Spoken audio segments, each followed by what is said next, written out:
Hello there, my friend. It's Miss Grace here. So today what we're going to be talking about is complete sentences. So that we definitely need to use these in our writing, but in order to use complete sentences, we have to know what they are and what they need. So first up here it says, what does a complete sentence need? Well, here's what you need to have that complete sentence. First, you always start with a capital letter at the beginning. You must always have a capital letter to begin your sentences.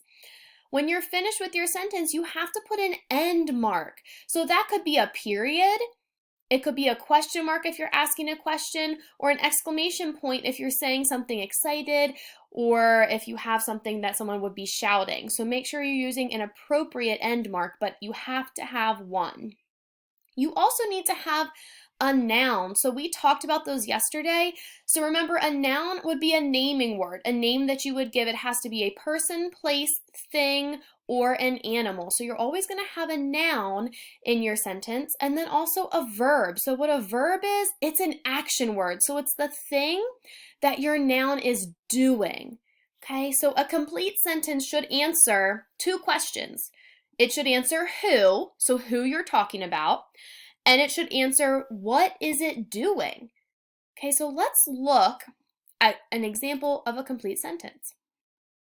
The dog ate his bone. So first, I started with a capital letter. I have a capital T. I'm ending with an end mark. I'm just telling you something, so I just need a period. Now let's see if I answered both of the questions. It should answer who. Well, who am I talking about in this sentence? Oh, I'm talking about the dog. The dog is my noun, okay? And then did I tell you what the dog was doing in my sentence? I did. I told you what it was doing. He was eating his bone. So I answered both of those questions. I'm talking about the dog, and what did he do? He ate his bone. So this is a complete sentence. I have all the parts that I need. So now I'm going to show you a couple of examples, and we're going to see if they are complete sentences or not. Okay? Let's see. Here's my first one. The boy.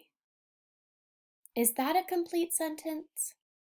You know what? I still have questions.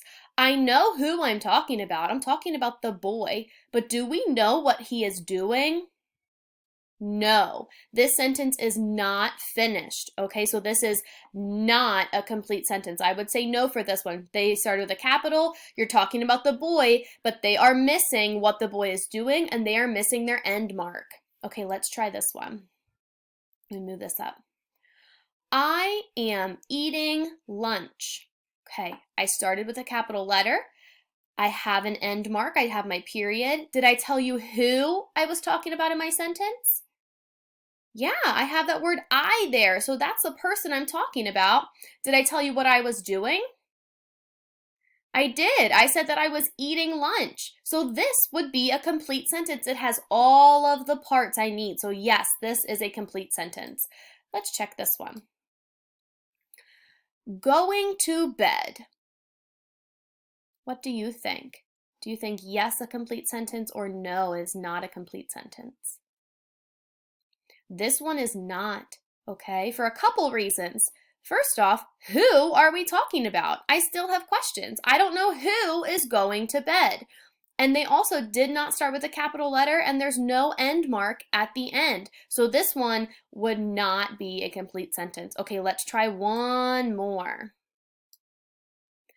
My teacher waved to me. What do you think? Yes, complete sentence, or no, not a complete sentence? This one would be yes, a complete sentence. Who am I talking about? I'm talking about my teacher. That is the noun, that's the who. What did my teacher do? They waved. This is your verb. Here's that action word. My teacher waved to me. It has a period at the end. It starts with a capital letter. So yes, this one is a complete sentence. Okay, now that we've done our practice with complete sentences, you're going to go on to Seesaw and you're going to try it. Good luck.